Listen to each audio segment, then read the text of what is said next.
ஒரு குடியிருப்பில் 1 முதல் 100 வரையுள்ள கதவு எண் கொண்ட வீடுகளில் இருந்து சமவாய்ப்பு முறையில் ஒன்றை தேர்ந்தெடுக்கும் பொழுது, இப்போ ஃபஸ்ட்டு நம்ம சமவாய்ப்பு முறை அப்படின்னு ஒரு இது, கடைசியில் வந்து நிகழ்த்தகவுன்னு ஒரு வார்த்தை வந்தோம்னா ஃபஸ்ட்டு எடுத்தோன்னா நம்ம என்ன பண்ணோம்? கூறு கேட்டவா?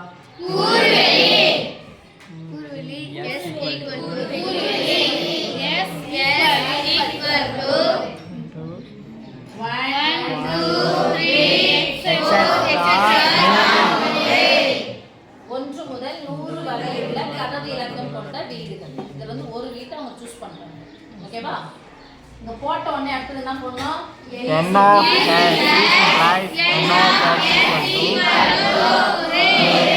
இப்போ அடுத்து அந்த வீட்டின் கதவு எண், ஒரே ஒரு வீடு செலக்ட் பண்றாங்க. அந்த வீட்டினுடைய கதவு எண் ஓர் இரட்டை எண். ஓர் இரட்டை எண். ஃபர்ஸ்ட் என்ன போட போறோம்? இரட்டை எண். இரட்டை எண் என்ன எடுத்துக்கலாம்? ஏன் எடுத்துக்கலாம்? இரட்டை என்ன சொல்ற? இரட்டையில் இருக்கக்கூடிய கதவு நம்ம டோர் நம்ம வீடு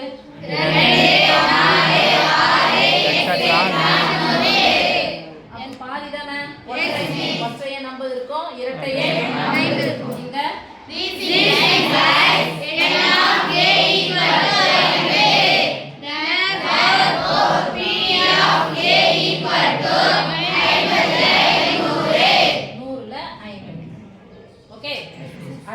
அல்லதுன்னு கொடுத்திருக்காங்க. அல்லதுன்னு கொடுத்தா என்ன பண்ணணும்? சேர்க்கணும். அப்ப சேர்த்தா என்ன பண்ணணும்? பொதுவான அப்புறமா கண்டுபிடிச்சலாம். இப்போ அல்லதுன்றது அப்படி இருக்கும். ஓர் இரட்டை எண் போட்டாச்சு. முழு வர்க்க எண். வர்க்கம்னா என்னது? Square number. அப்போ இந்த 1ல இருந்து 100க்குள்ள எதெல்லாம் ஸ்கொயர் நம்பர்னு சொல்லுங்க. அது ஸ்கொயர் நம்பர் என்ன போடலாமா? வர்க்க எண்ணா? என்ன வர்க்க எண்? முழு வர்க்க எண்.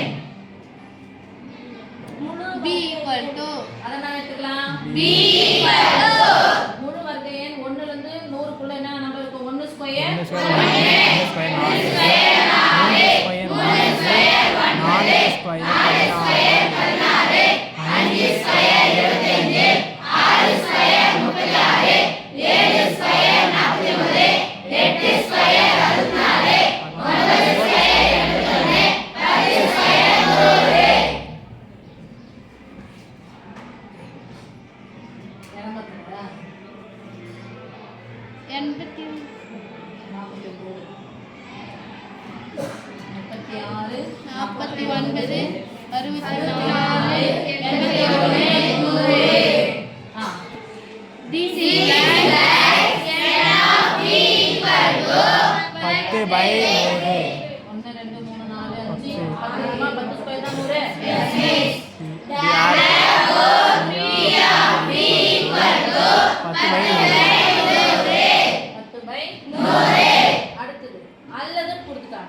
மறுபடியும் ஒரு வெட்டை கண்டுபிடிப்போம். இப்போ ஏவுக்கும் பிக்கும் வெட்டு கண்டுபிடிக்கணும். அடுத்து இன்னொன்று அல்லதுன்னு கொடுத்துக்கிறாங்க. அப்போ இன்னொன்று வந்துருக்கு முழு கன எண். அதை சீன் எடுத்துக்கலாமா? முழு கன எண். முழு கன எண் நான் எடுத்துக்கலாம். இப்போ இதுக்குள்ள இருக்கிற கன எண் என்னென்ன? 1 cube 1 2 cube 8 3 cube 27 4 cube 64 cube 127 100க்கு மேல போடலாம். It is as n of c = 4. Therefore p of c = 4/100. எல்லாமே அல்லது அல்லதுன்னு கொடுத்துக்கறாங்க. அப்ப அல்லது அல்லதுன்னு கொடுத்தா நம்ம என்ன கண்டுபிடிக்கணும்? பொதுவானதை கண்டுபிடிக்கணும். பொதுவானதை கண்டுபிடிச்சு கழிக்கணும் இல்லையா? எஸ். அதனால பொதுவானதை கண்டுபிடிக்கணும். a வெட்டு b கண்டுபிடிக்கலாமா? Yes miss. n of a வெட்டு b நான் கண்டுபிடிச்சேன். n என்னது? எண்ணிக்கை. a க்கும் b க்கும் பொதுவானது பாருங்க. இரட்டை எண் மட்டும் தானே? எஸ். இரட்டை எண்ல இதுல இருக்கக்கூடிய இதுல இரட்டை எண் மட்டும் சூஸ் பண்ணுங்க. 4 16 36 64 100 ரைட். 1 2 3 4 5 ரைட்மா? n ன்னு போட்டா அப்ப எண்ணிக்கை எத்தனைமா? 5.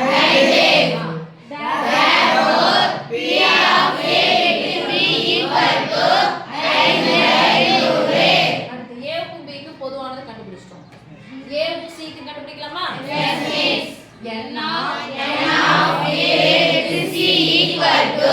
எண்ணிக்கை தான் பார்க்குறேன், ஏபிசியும் பார்க்குறேன். இரட்டை எண், அப்ப இதுல இரட்டை எண் மட்டும் சூஸ் பண்ணுங்க. 8 1 எத்தனை நம்பர் இருக்குது? 2. அப்ப எத்தனை போட போறோம்? 7. therefore p of a with c equal to 2/2. அடுத்து a வுக்கும் b க்கு கண்டுபிடிச்சாச்சு, a வுக்கும் c க்கு கண்டுபிடிச்சாச்சு. அடுத்து b க்கும் c க்கும் அது சொல்லுங்க சாமி. n of b with c equal to எண்ணிக்கை மட்டும் b c கூடிய பொதுவான இது 1 64 1 64 எத்தனை நம்பர் இருக்குது? 2 therefore p of a with c equal to 2/2. a க்கும் b க்கும் பொது கண்டுபிடிச்சாச்சு, a க்கும் c க்கும் கண்டுபிடிச்சாச்சு, b க்கும் c க்கும் கண்டுபிடிச்சாச்சு. இப்போ மூணுத்துக்கும் பொதுவா கண்டுபிடிக்க போறோம். a வெட்டு b வெட்டு n of a with b with c equal to a தான் அதிகபட்சமா நம்பர் இருக்குது இரட்டை எண். அப்ப b ல இருக்கக்கூடிய இரட்டை எண் 5 கண்டுபிடிச்சோம் இல்லையா? ஆமாதானப்பா? அதுல b இருக்கக்கூடிய இதுல வந்ததுல 5 நம்பர் வந்துச்சா?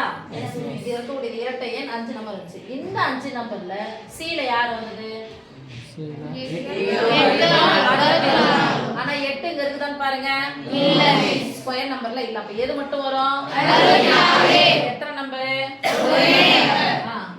therefore p of a with b with c equal to 1/100. இப்ப ஃபார்முலா போலாமா? yes miss. அல்லது அல்லதுன்னு கொடுத்திருந்தா சேர்த்து போடணும். போலாமா? yes miss. சொல்லுங்க. p of a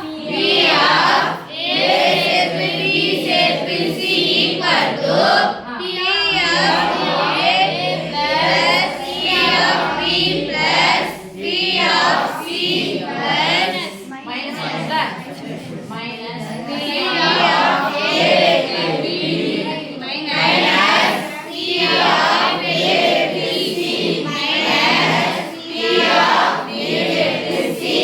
இப்போ a வெட்டு b, b வெட்டு a வெட்டு c, b வெட்டு c கழிச்சிட்டு a வெட்டு b வெட்டு c என்ன பண்ணிக்கணும்? கூட்டிக்கணும். போடுங்க plus plus p of a with b வெட்டு c ஈக்குவல் போட்டுக்கலாமா? yes miss. p of a என்ன போட்டுறோம்ப்பா? 50/100. அடுத்து 10/100 4/100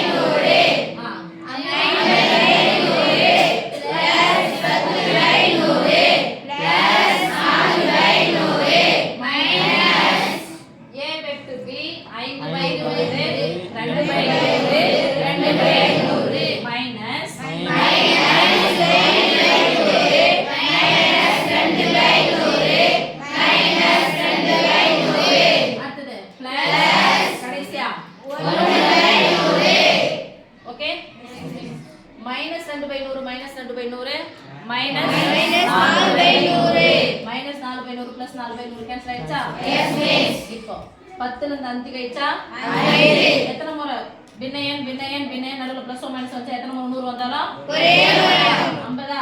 yes miss. 10 ல இருந்து 5 கழிச்சிடுங்க. 5 5 5 வந்து 5 கூட 1 கூட்டுங்க 6. அப்ப 50 6 எவ்வளவு வந்துச்சு? 6. பாதியை பிரிச்சிடலாமா? yes miss. இத பாதியை பிரிச்சா எவ்வளவு வரும்? 2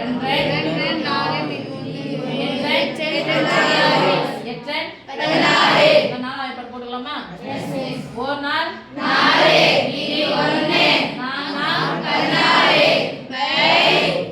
4 பிரிச்சா